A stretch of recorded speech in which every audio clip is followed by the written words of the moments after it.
ಯುಗಾದಿ ಎಂಬುದು ಹಿಂದೂಗಳ ಪಾಲಿನ ಬಹುದೊಡ್ಡ ಹಬ್ಬ. ಇದನ್ನ ಹೊಸ ವರ್ಷ ಅಂತ ಕೂಡ ಕರೀತಾರೆ. ಹಾಗಾದ್ರೆ ಈ ಯುಗಾದಿ ಹಬ್ಬದ ವಿಶೇಷತೆ ಏನು ಎಲ್ಲವನ್ನ ಹೇಳ್ತೀವಿ ಈ ಸ್ಟೋರಿ ನೋಡಿ. ಹೌದು, ಯುಗಾದಿ ಹಬ್ಬ ನಮ್ಮ ಹಿಂದೂಗಳ ಪಾಲಿನ ಹೊಸ ವರ್ಷ. ಜಗತ್ತಿಗೆ ಕ್ಯಾಲೆಂಡರ್ ಚೇಂಜ್ ಆಗೋದು ಹೊಸ ವರ್ಷ, ಆದರೆ ಹಿಂದೂಗಳ ಪಾಲಿಗೆ ಯುಗಾದಿ ಹಬ್ಬ ಹೊಸ ವರ್ಷ. ಇಂತಹ ಹಬ್ಬ ತನ್ನದೇ ಆದ ಆಚರಣೆಯ ಹಿನ್ನೆಲೆಯನ್ನ ಕೂಡ ಹೊಂದಿದೆ. ಈ ಬಾರಿಯ ಯುಗಾದಿ ಹಬ್ಬವು ಮಾರ್ಚ್ 30 ಭಾನುವಾರದಂದು ಬಂದಿದ್ದು, ಸಮಸ್ತ ಹಿಂದೂಗಳಿಗೆ ಯುಗಾದಿಯಿಂದ ಹೊಸ ವರ್ಷದ ಆಚರಣೆ ಶುರುವಾಗಲಿದೆ. ಈ ಯುಗಾದಿ ಹಬ್ಬದ ದಿನದಂದು ಸೃಷ್ಟಿಕರ್ತ ಬ್ರಹ್ಮನನ್ನ ನೆನಪಿಸಿಕೊಳ್ಳುವುದು ಉತ್ತಮವಾಗಿದೆ. ಯುಗಾದಿ ಹಬ್ಬವನ್ನು ದಕ್ಷಿಣ ಭಾರತದಲ್ಲಿ ಅತ್ಯಂತ ಸಡಗರ ಸಂಭ್ರಮದಿಂದ ಆಚರಣೆ ಮಾಡಲಾಗುತ್ತೆ. ಅದರಲ್ಲೂ ಕರ್ನಾಟಕ, ಗೋವಾ, ತಮಿಳುನಾಡು, ಮಹಾರಾಷ್ಟ್ರದಲ್ಲಿ ವಿವಿಧ ಹೆಸರುಗಳಿಂದ ಆಚರಣೆ ಮಾಡ್ತಾರೆ. ಸಂವತ್ಸರ ಬದಲಾಗುವಂತಹದ್ದು 60 ಸಂವತ್ಸರಗಳು. ಅಲ್ಲಿ ಪ್ರಾರಂಭದಿಂದ ಯುಗಾದಿ ಪಾಡ್ಯದಿಂದ ನಮ್ಮ ಹಿಂದೂಗಳಿಗೆ ಹಿಂದೂ ಕ್ಯಾಲೆಂಡರ್ ವರ್ಷ ಪ್ರಾರಂಭ ಆಗ್ತದೆ. ಅವತ್ತಿನ ದಿವಸ ನಾವು ವಿಶೇಷವಾಗಿ ದೇವರ ಧ್ಯಾನವನ್ನು ಮಾಡೋದರಿಂದ ಮತ್ತು ಪಂಚಾಂಗ ಶ್ರವಣವನ್ನೆಲ್ಲ ಮಾಡ್ತಾರೆ. ಅಂದರೆ ಹೊಸ ವರ್ಷ ಅವತ್ತಿನಿಂದ ನಮಗೆ ಪ್ರಾರಂಭ. ಅದರಿಂದ ಏನಂತಂದರೆ ಅವತ್ತಿನ ದಿವಸ ನಾವು ಪಂಚಾಂಗ ಶ್ರವಣವನ್ನು ಮಾಡಬೇಕು ಮತ್ತು ಅಲ್ಲಿರುವಂತಹ ಬ್ರಹ್ಮದೇವರ ದಿನಮಾನಗಳನ್ನು ಪ್ರತಿಯೊಂದನ್ನು ಕೂಡ ನಾವು ಅವತ್ತಿನ ದಿವಸ ಶ್ರವಣವನ್ನು ಮಾಡೋದು ನಮ್ಮ ಪದ್ಧತಿ.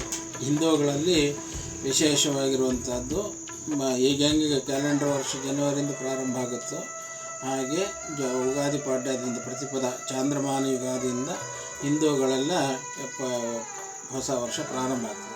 ಯುಗಾದಿ ಅಥವಾ ಉಗಾದಿ ಈ ಎರಡು ಪದಗಳ ಅರ್ಥವೇ ಆದಿ ಅಂತ, ಅಂದ್ರೆ ಪ್ರಾರಂಭ ಅಂತ. ಅಲ್ಲಿಗೆ ಯುಗಾದಿ ಹಬ್ಬದ ಅರ್ಥ ಮೊದಲ ಹಬ್ಬ ಅಂತ. ಹಾಗಾಗಿಯೇ ಈ ಹಬ್ಬವನ್ನ ಹೊಸ ವರ್ಷ ಅಂತ ಕರೀತಾರೆ.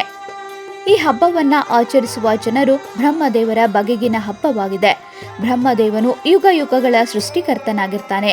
ಈ ಯುಗಾದಿ ಹಬ್ಬದ ದಿನದಂದು ಹೆಚ್ಚು ಪೂಜಿಸಲ್ಪಡ್ತಾನೆ ಎಂಬ ನಂಬಿಕೆ ಇದೆ.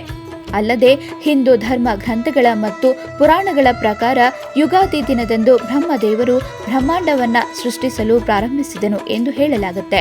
ಅದಾದ ಬಳಿಕ ಬ್ರಹ್ಮನು ಸಮಯ ತಿಳಿಯಲು ವರ್ಷಗಳು, ವಾರಗಳು, ದಿನಗಳು ಮತ್ತು ತಿಂಗಳುಗಳನ್ನು ಸೃಷ್ಟಿಸಿದನು. ಆದ್ದರಿಂದ ಯುಗಾದಿಯ ದಿನವನ್ನು ಬ್ರಹ್ಮಾಂಡದ ಸೃಷ್ಟಿ ಪ್ರಕ್ರಿಯೆಯ ಪ್ರಾರಂಭವಾದ ಪ್ರಾಥಮಿಕ ದಿನವೆಂದು ಪರಿಗಣಿಸಲಾಗಿದೆ.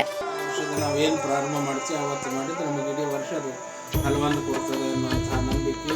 ಅದರಿಂದ ಬೆಳಗ್ಗೆ ಎದ್ದು ವಿಶೇಷವಾಗಿ ಸ್ನಾನವನ್ನು ಎಲ್ಲ ಮಾಡಿ ಎಣ್ಣೆ ಹಚ್ಕೊಂಡು ಸ್ನಾನವನ್ನು ಮಾಡಿ ಹೊಸ ಬಟ್ಟೆಯನ್ನು ಹಾಕ್ಕೊಂಡು ನಾವು ಏನು ಮಾಡ್ತೀವಿ, ಇದರಲ್ಲಿ ಎಳ್ಳು ಇದನ್ನು ಬೇವು ಮತ್ತು ಬೆಲ್ಲವನ್ನು ವಿಶೇಷವಾಗಿ ಸ್ವೀಕಾರ ಮಾಡಬೇಕು. ಯಾಕಂದರೆ ಅವತ್ತಿನ ದಿವಸದಿಂದ ನಮಗೆ ಇಡೀ ಜೀವನದಲ್ಲಿ ಬೇವು ಬೆಲ್ಲ ಎರಡು ಸುಖ ದುಃಖಗಳು ಸಮನಾಗಿ ಇದ್ದು ಅದನ್ನು ನಾವು ಏನು ಮಾಡಬೇಕು, ಎದುರಿಸಿಕೊಂಡು ನಾವು ಜೀವನ ಮಾಡಬೇಕು ಅನ್ನೋ ಉದ್ದೇಶದಿಂದ ಪರಮಾತ್ಮನಲ್ಲಿ ಪ್ರಾರ್ಥನೆ ಮಾಡಿಕೊಂಡು ಅದನ್ನು ನಾವೇನು ಮಾಡಬೇಕು.